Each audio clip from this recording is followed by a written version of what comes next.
Você não é aquilo que finge ser. Então, reflita e decida. Isso é para você? Se não for, esteja pronto para dizer: para mim, isso é nada. E deixe o assunto de lado. Acho que convida a gente a pensar o contrário do que grande parte da sociedade vai ensinar para nós hoje, né? A sociedade hoje, né, esse hoje já tem algum tempo, né? Ela traça ideais, né? Eu estava conversando com os alunos esses dias sobre isso. São ideais de profissão, são ideais de um corpo estético perfeito, são ideais de amor, são ideais de sucesso, né? De que querer é poder, e tudo isso é uma ilusão. Ela te faz amar o inatingível e você sofre tentando ser o que você nunca vai conseguir, mas que querem que você seja. Então te convida a uma decisão. E a vida vai fazer isso, ela vai convidar a gente a tomar decisões, a arcar com as consequências de muitas das decisões, como o próprio Sartre vai dizer. Grande parte daquilo que eu vou ser derivam das minhas escolhas, mas não que eu tenha controle sobre todas elas. A gente sofre influência do meio externo. Na minha humilde concepção, né, a vida sempre convida a gente a refletir sobre aquilo que querem que eu seja e aquilo que eu sou e o que eu quero ser.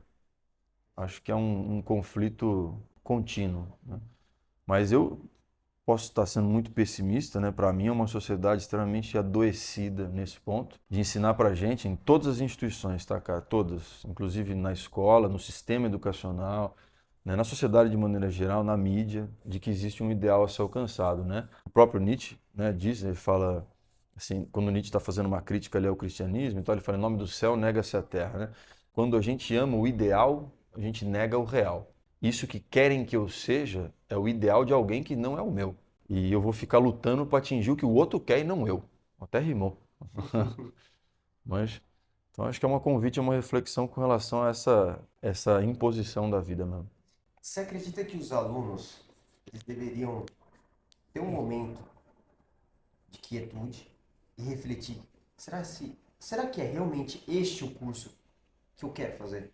Ou será que este curso é o que querem que eu faça?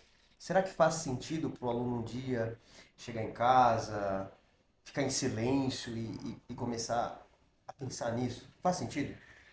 Bom, sentido eu acho que faz, mas eu acho que eles fazem isso. A gente faz isso, inclusive na profissão.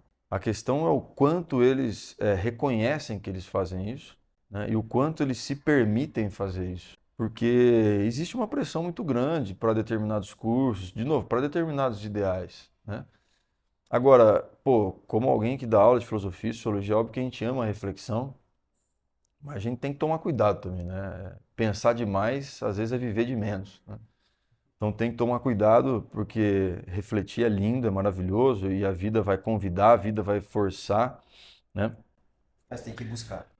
Mas a gente também, como Aristóteles dizia,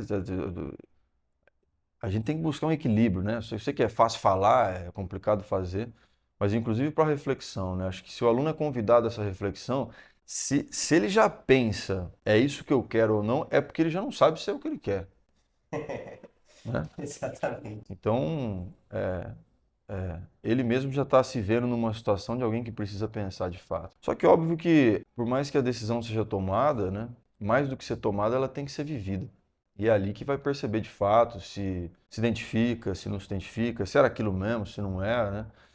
Eu costumo dizer também, cara, que a universidade, que para mim é o espaço mais maravilhoso que existe, ela não diz respeito só ao curso, mas ao espaço em si. Todo curso ele é muito introdutório no começo, né? Ele demora para você mergulhar nele, né? Geralmente o mergulho acontece no terceiro ano, que é o ano que você entra de cabeça no curso mesmo. O ideal também, eu sempre falo também para os alunos, o máximo que você puder ter de contato com o curso, com a universidade que você quer, de contato direto, né? Mas, pô, tem como garantir plenamente? Nunca. Nunca tem, e acho que essa, por mais que seja angustiante, é a beleza da vida. É como Freud vai dizer, o Lacan vai dizer, para a psicanálise, o grande problema da vida é que sempre falta alguma coisa, Exatamente. né? E a gente vai tentar preencher, mas sempre vai faltar. Então, a certeza plena só existe no idealismo, só existe no ideal. Olavo, caminhando aqui para o nosso bate-papo, para o encerramento do nosso bate-papo aqui sobre estoicismo, tem uma última afirmação, estoica inclusive, que eu queria ler para você, eu queria que você comentasse. Pode ser? Claro. Não espere que o mundo seja como você deseja, mas sim como ele realmente é. Dessa forma, você terá uma vida tranquila. É possível ter uma vida tranquila? Pô, cara, hoje é difícil. A filosofia, acho que assim, tava tanto Platão, né, quando a gente sai da filosofia socrático-platônica para os estoicos ou para os helenísticos, né, existe um convite a uma reflexão que é a felicidade, né, ela é um desejo do indivíduo, mas que depende de condições externas, ou a felicidade é um desejo do indivíduo que não necessariamente depende de condições externas. Isso está muito associado ao contexto do estoicismo, porque a filosofia helenística ela vem num momento em que a Grécia foi dominada pelos macedônicos, depois o Império Romano, enfim, mas não existe mais a polis, não existe mais a reflexão sobre a cidade, o coletivo.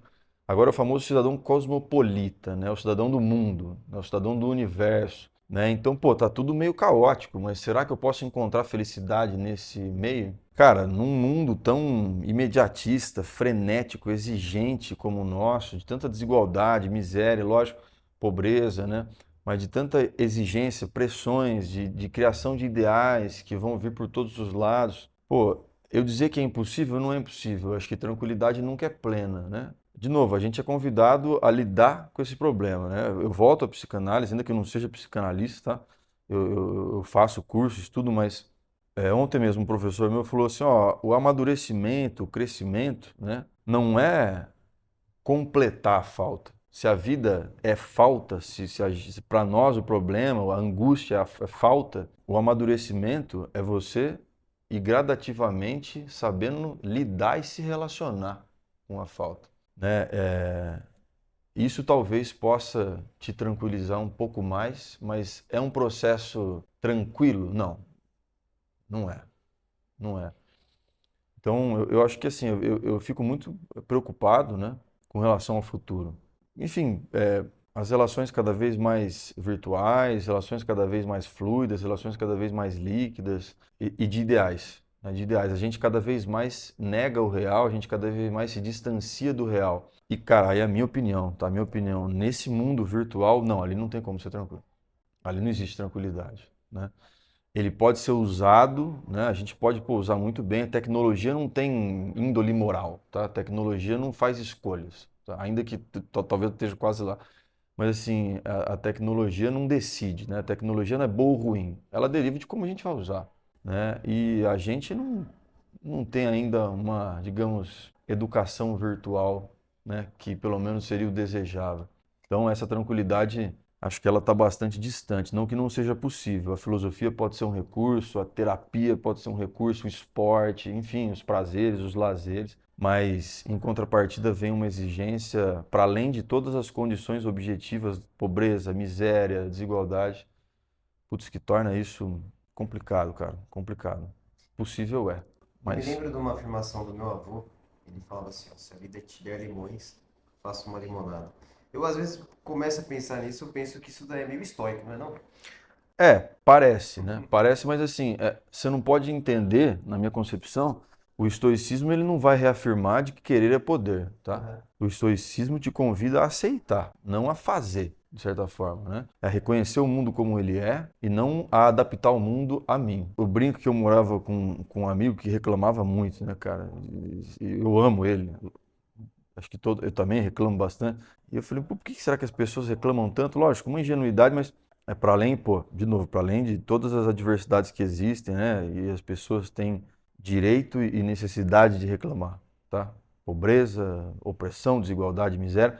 E em grande medida, muitos de nós, no caso, esse era o caso ali que estava acontecendo entre nós, né? Se reclamava muito porque o mundo não era como se gostaria que fosse. Olhar para isso é difícil, né? Isso vai estar até um pouco Maquiavel, né? Maquiavel vai falar, ó, pensar política, né? Vamos deixar a idealização que os gregos fizeram da política de lado, vamos olhar a política pelo que ela é e não como gostaria que ela fosse. Ah, mas eu acho que desse jeito é ruim. Não, é ruim, mas é como ela é. Eu não estou nem dizendo que eu concordo com Maquiavel, tá?